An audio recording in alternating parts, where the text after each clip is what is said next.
ኃጢአታችንን ለካህናት ለምን እንናገራለን? ቀጥታ ለእግዚአብሔር የማንናገረው ለምንድን ነው ይላል ጥያቄው። የክርስቶስ ጸጋና ሰላም ይብዛላችሁ። ይሄን ሼር ኮፒ ሊንክ እያደረጋችሁ ለሁሉም ሰው አድርሱ። እንደዚህ አይነት ጥያቄ በፕሮቴስታንት ወገኖቻችንም እንዲሁም በተለያዩ ወገኖች በአህዛብም እንደዚህ አይነት ጥያቄ ይመጣል። ነገር ግን አንድ ማስተዋል ያለባችሁ ነገር አለ። እግዚአብሔር ኃጢአት ከመስራታችን በፊት ኃጢአት እንደምንሰራ ያውቃል። ንስሐ እንደምንገባም እንደማንገባም ያውቃል። ስለዚህ ለካህናት እንድንናዘዝ ያዘዘን ራሱ ኢየሱስ ክርስቶስ ነው ማለት ነው። የማርቆስ ወንጌል ምዕራፍ 1 ቁጥር 40 ላይ እንዲህ ተብሎ ተጽፏል። ለምጻምም ወደ እርሱ መጥቶ ብትወድስ ልታነጻኝ ትችላለህ ብሎ ለመነው። ኢየሱስም አዘነለት፣ እጁንም ዘርግቶ ዳሰሰውና እወዳለሁ ንጻ አለው። በተናገረም ጊዜ ለምጹ ወዲያው ለቀቀውና ነጻ። በብርቱም ተናግሮ ወዲያው አወጣው። ለማንም አንዳች እንዳትናገር ተጠንቀቅ፣ ነገር ግን ሂደህ ራስህን ለካህን አሳይ፣ ለእነርሱም ምስክር እንዲሆን መንጻትህ ሙሴ ያዘዘውን አቅርብ አለው ይላል። ማን ነው ይሄንን ያለው? ኢየሱስ ክርስቶስ። ራስህን ለካህን አሳይ። እያያችሁ ነው አይደለ? ይህ ለምጻም ሰውዬ ለምጽ ነበረበት። ጌታም ብትወድስ ልታነጻኝ ትወዳለህ አለው። ትችላለህ አለው። ጌታም እወዳለሁ ንጻ አለው። ከዛ ግን ምን አለ? ሄድና ራስህን ለካህን አሳያል። ስለዚህ ጌታችን ኢየሱስ ክርስቶስ ነው ያዘዘ። የማቴዎስ ወንጌል ምዕራፍ 16 ቁጥር 18 ላይ እንዲህ ይላል፣ እኔም እልሃለሁ አንተ ጴጥሮስ ነህ፣ በዚችም አለት ላይ ቤተ ክርስቲያኔን እሰራለሁ፣ የገሃነም ደጆች አይችሏትም። የመንግስተ ሰማያትን መክፈቻ እሰጥሃለሁ። በምድርም የምታስረው ሁሉ በሰማያት የታሰረ ይሆናል፣ በምድርም የምትፈታ ሁሉ በሰማያት የተፈታ ይሆናል ይላል። ጌታችን ኢየሱስ ክርስቶስ ክብር ይግባውና ለሐዋርያት የማሰርና የመፍታትን የክህነትን ጸጋ ያዘዘው ማን ነው?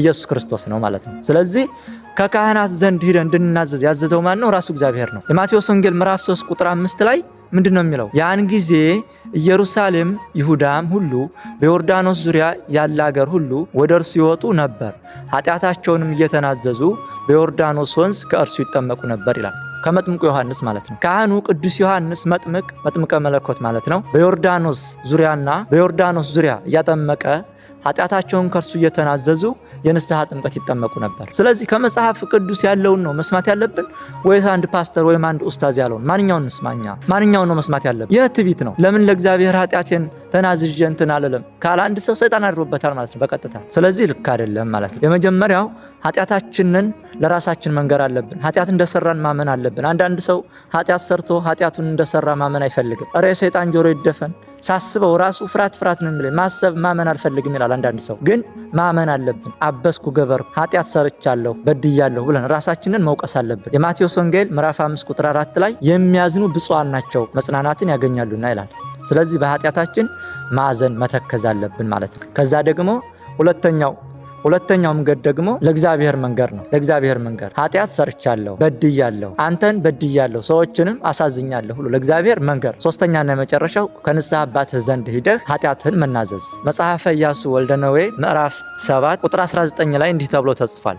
ኢያሱም አካንን ልጄ ሆይ ለእስራኤል አምላክ ለእግዚአብሔር ክብር ስጥ፣ ለእርሱም ተናዘዝ፣ ያደረግከውንም ንገረኝ፣ አትሸሽገኝ አለው። አካንም መልሶ ኢያሱን በእውነት የእስራኤልን አምላክ እግዚአብሔርን በድያለሁ፣ እንዲህና እንዲህም አድርጌያለሁ። ስለዚህ ለመስፍኑ ኢያሱ ኃጢአትን ተናዘዝ፣ ለእግዚአብሔርም ተናገር፣ ለእኔም አትሸሽገኝ አለው ማለት ነው። ሌላኛውና የመጨረሻው ንስሐ ስንገባ ማፈር የለብንም። መጀመሪያ በእግዚአብሔር ፊት ኃጢአት ስንሰራ ሳናፍርና ሳንፈራን የሰራ ነው አይደል? በካህናት ፊት ስንናዘዝ ማፈርና መፍራት የለብንም ማለት ነው። አንድ ሰው የንስሐ አባቱን አፍሮና ፈርቶ ኃጢአቱን ቢደብቅ ለሰይጣን ምስጢር እየጠበቀ እንደሆነ ማወቅ አለበት። የሰይጣን ምስጢረኛ ነው። ኃጢአቱን ደብቆ የሚያስቀምጥ ሰው የሰይጣን ምስጢረኛ ነው ማለት ነው። መጽሐፈ ምሳሌ ምዕራፍ 28 ቁጥር 13 ላይ እንዲህ ተብሎ ተጽፏል። ኃጢአቱን የሚሰውር አይለማም፣ የሚናዘዝባትና የሚተዋት ግን ምሕረትን ያገኛል። ስለዚህ ኃጢአቱን የሚሰውርና የሚደብቅ ሰው ፈርቶና አፍሮ ኃጢአቱን ቢደብቅ የሰይጣን ምስጢር እየጠበቀ ነው ማለት ነው። የሰይጣን ምስጢረኛ ነው ባጭሩ። ካህናት በምድር ላይ ስልጣን ተሰጥቷቸዋል። ኤልያስ 3 ዓመት ከመንፈቅ ሰማይን የለጎመው ለምንድን ነው? ስልጣን ስላለው አይደለም እንዴ? ቅዱስ ዮሐንስ አፈወርቅ መልአኩን 10 ዓመት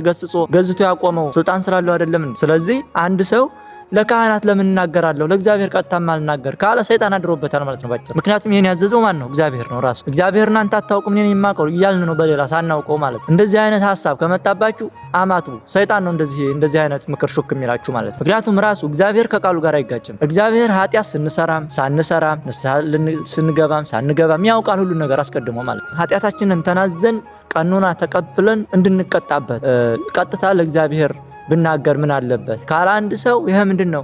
የእግዚአብሔር ሕግ መጣስ። ጸላይ ሰናያት ናቸው እንደዚህ አይነት ሐሳብ የሚያመጡት ማለት። ስለዚህ ይሄን ይመስላል ማለት ነው ንስሐ። እንግዲህ ሌላኛው ጥያቄ ደግሞ በተደጋጋሚ ኃጢአት ወድቃለሁ የሚል ጥያቄ ነው። ይሄ የሁሉም ሰው ነው።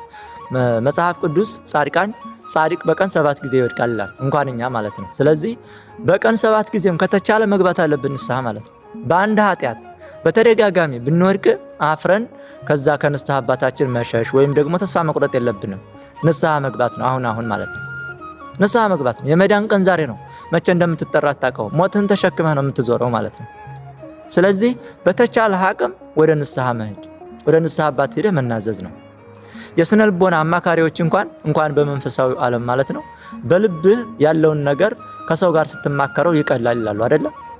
ስለዚህ ይሄ ደግሞ ከእግዚአብሔር እንደራስያንና ስዩማን እግዚአብሔር ከተባሉ ከካህናት ጋር መነጋገር፣ ከእግዚአብሔር ጋር መነጋገር ምን አይነት ድፍረት ነው? ቀጥታ ከእግዚአብሔር ጋር ማንነጋገር ይላሉ። ሰይጣን ያደረበት ሰው እንደዚህ የሚያስበው እግዚአብሔር ገና ከእናትህ ማህፀን ሳትወለድ ተወልደህም እንደምትሰራ ኃጢአት እንደምትሰራ ንስሐ ገብተህ እንደማትመለስ ያውቃል እግዚአብሔር። እንደዛማ ከሆነ እኮ ንስሐ አያስፈልግም። ራሱን ያዘዘን ይሄን ማለት ለካህናት እንድንናዘዝ ያዘዘን ራሱ እግዚአብሔር ነው። ስለዚህ ይህን ይመስላል። እግዚአብሔር ይስጥልኝ። ሼር ኮፒ ሊንክ እያደረጋችሁ ለሁሉም ሰው አድርሱ።